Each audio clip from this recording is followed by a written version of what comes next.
games, you good? We got Mahurin Family Foundation head coach Plona. He'll open up with a statement about the upcoming games, and then we'll jump into questions.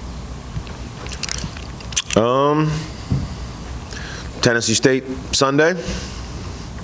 Good to have a 2-0 start. Working hard this week to get ready for Sunday's game. I'll take any questions you all have.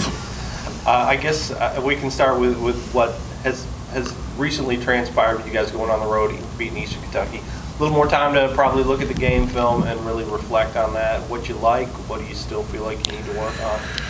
I mean, we got to get a lot better. Obviously, I like that we were able to pull the game out towards the end there. I think we showed a lot of toughness and grit and will to win in the last 4 or 5 minutes. Obviously, a tough environment. You know, it's the first time we've been in a place like that where clearly the building's against you. So definitely positive that we were able to still communicate and play together and play smart. Obviously, taking care of the ball stands out. You know, they're pressuring us the whole game. You turn the ball over 3 times, 0 in the second half. So to be able to execute and to make sure we get shots up and to continue to play through the ups and downs of the game while playing smart and together and aggressive. That's, to me, the positive for sure. I think we got to keep getting better on offense. We got to shoot the ball better. We got to keep figuring out exactly how we're going to score in the half court and becoming more efficient on that end. I think we shared the ball well. I think we played together. I thought, man, with about 8 minutes to go, I thought we were in pretty good shape. I was thinking to myself, man, we're losing this game right now, and I feel like we're playing decent. We just can't throw the ball in the ocean. So just trying to figure out how to effectively score from both inside and out. We got to, which are normal things you got to keep improving at. So. They gave us some trouble, shooting so many threes, but I thought defensively we did a decent job. But obviously, just to be able to dig down deep and win the last 4, 5, 6 minutes of that game, I thought was a very big positive for our team. You talked about that, the end of that game down the stretch. Of course, Carmelo Boone made some big plays, and then Blaze comes in and kind of finishes it up. When you guys are on runs like that, especially late in the game, or as a coach, do you, especially during the season, do you try to kind of stay out of the way and let them learn, or are you more intensive and focused on the trying to manage what's happening in the game and those moments late in the game?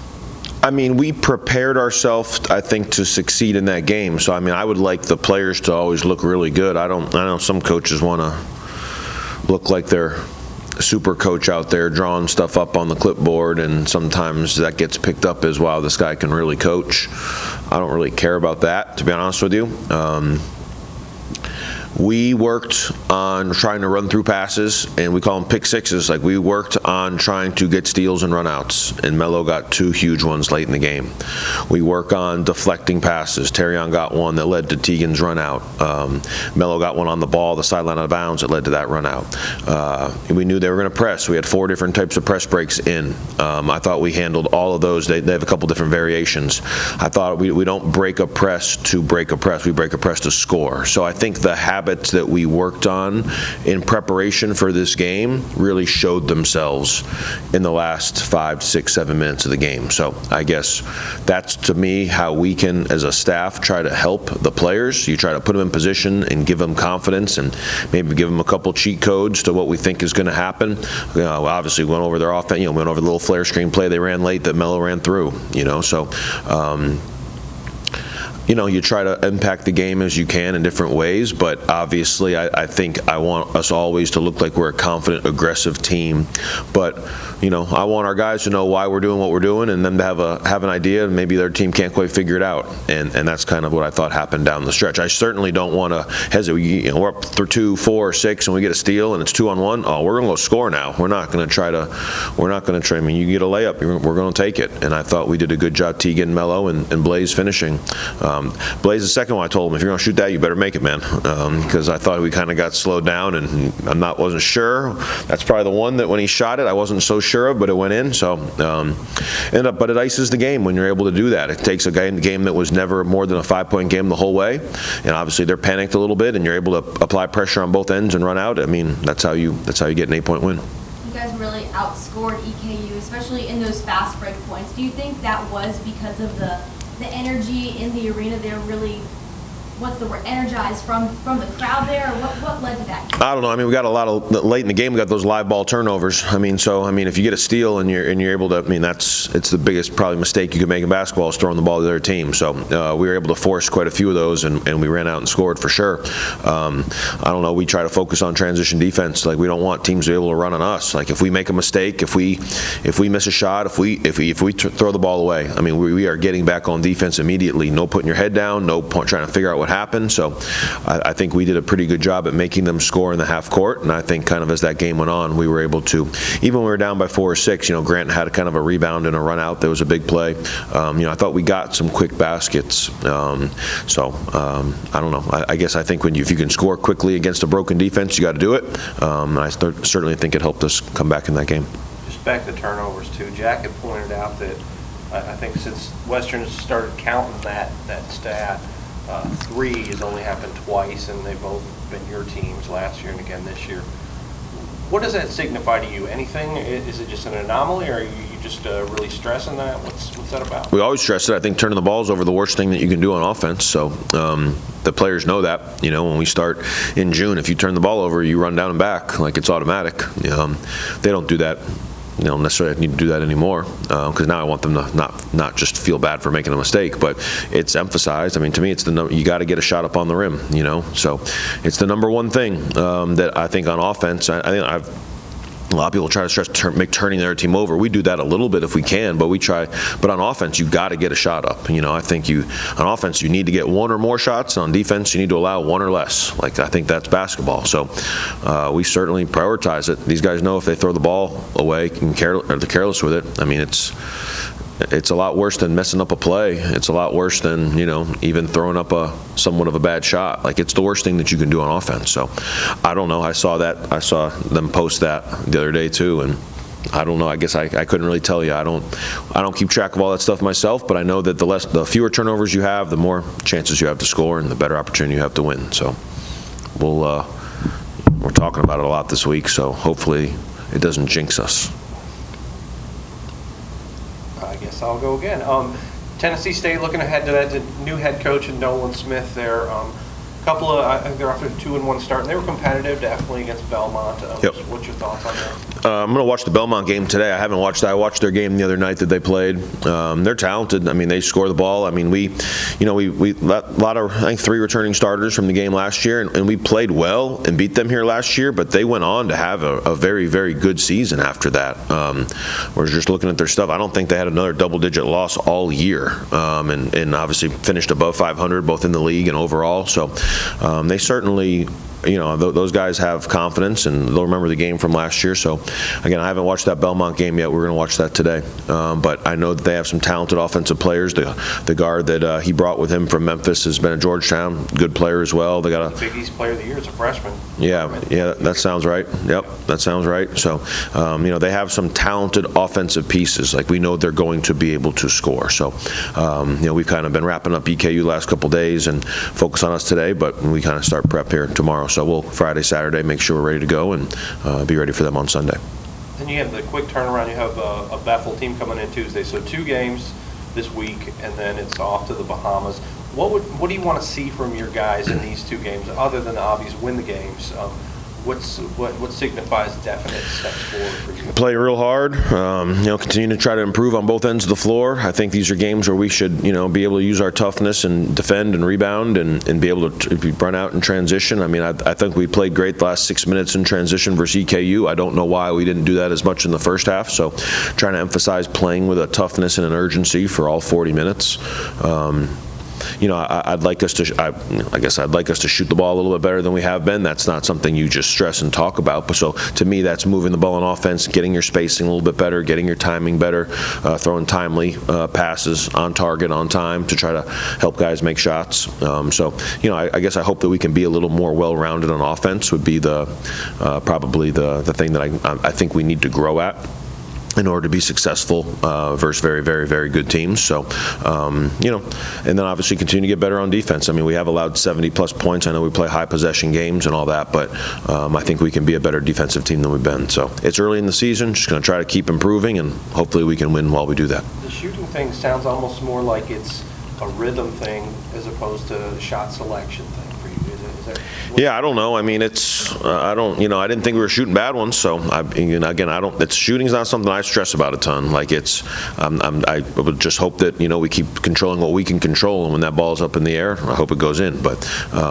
I guess it's probably a little more complicated than that, but I think it's one of those things, if you have a bad free throw shooting game, yeah, you can go shoot 500, I hear, work on your free throws, everybody's got the answers, but man, I don't know if you ever played golf, if you're missing 5-foot putts, sometimes it's a lot more mental than it actually is physical, so it's just, shooting's one of those things I think that comes and goes, we did an inter-squad scrimmage in late October, and we went 20 for 38 from three, so, we got to make sure we continue to work on our spacing, and we're sprinting the floor, and we're, when we get a paint touch, that we're making the defense either choose to stop the ball or have enough space to get a pretty good catch and shoot look. So, I don't know. We'll just keep kind of controlling what we can control, and the rest will take care of itself. Of course, you have a new signing class coming in. Definitely want to get your thoughts on that.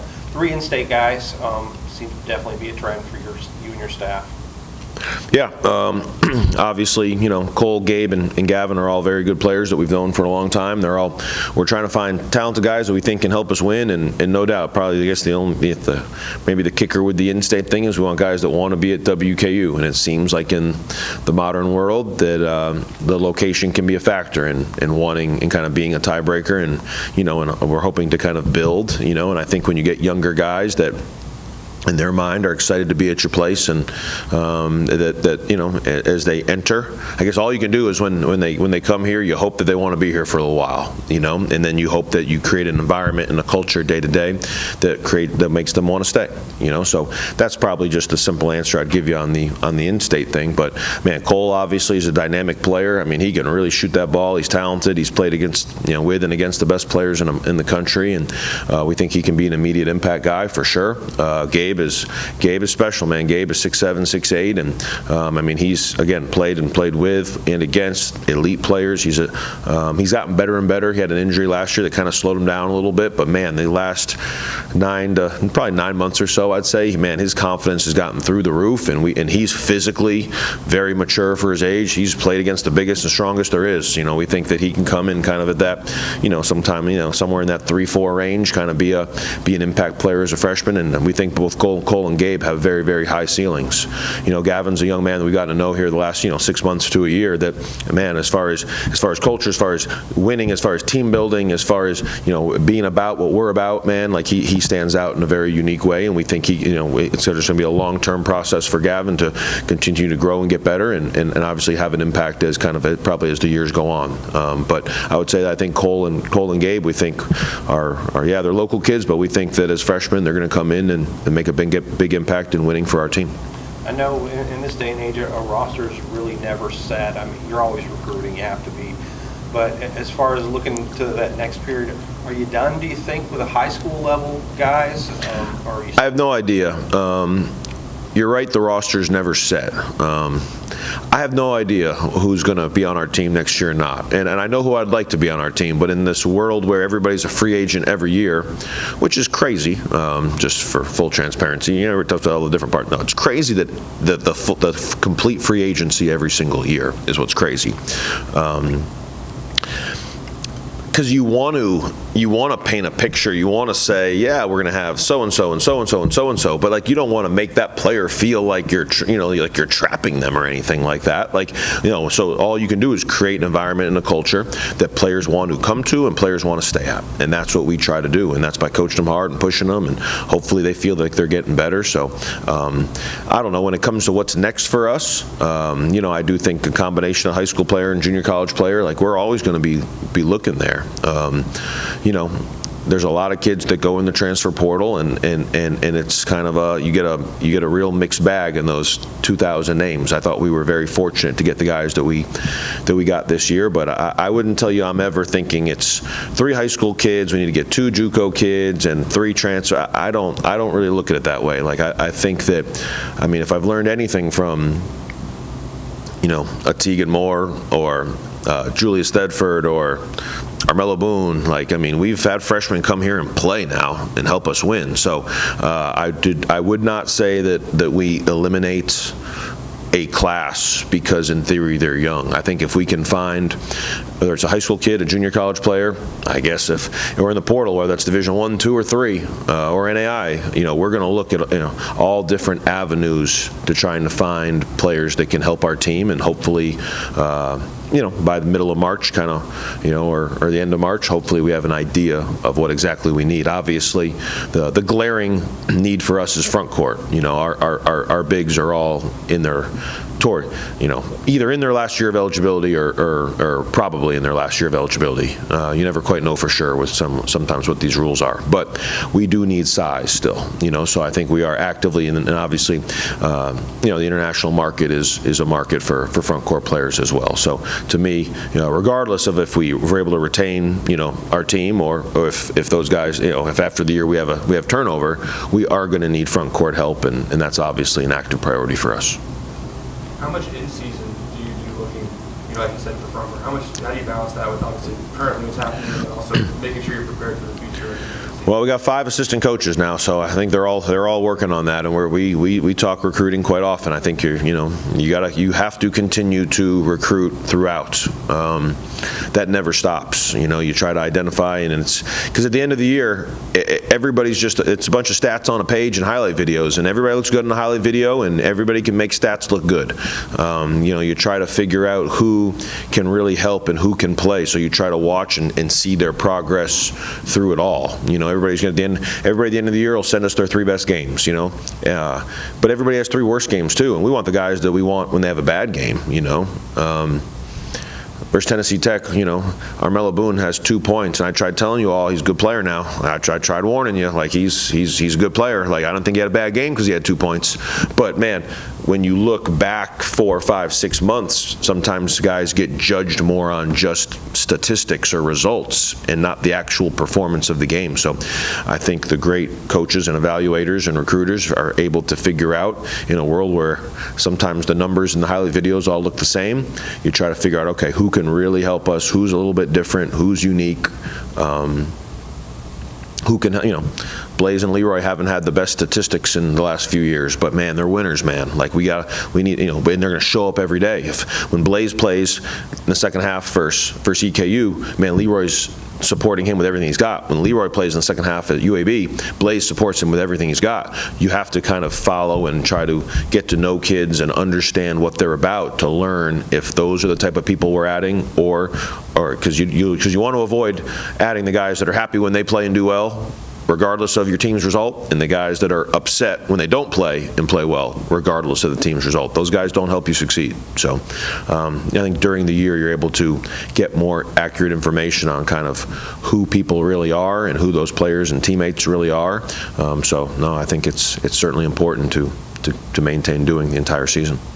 Just looking for an update on Lawson Rice, his status, what his timeline looks like, and maybe just sort of general health. Is everybody else available heading into Sunday? Where are you guys at health? Yep, all 15 are available heading into Sunday. Lawson's not cleared yet. Obviously, I would think with 15 healthy bodies, I'm not just going to play Lawson in a game for 3 minutes of garbage time to get him going. So I would think a medical redshirt is a possibility, obviously, having missed 2 games, and I would think he's not cleared. It's going to be a few more weeks. So I think we haven't had that conversation for 1,000%. I think we want to see how the team starts. If he's all the way healthy on December 1st and we go down a couple guys, then he might have a choice to make. But I would think all options are on the table for Lawson. He's a elite young man that's going to have a great future here. So we'll do what's best for him. But I would think a red shirt is a possibility for Lawson for sure.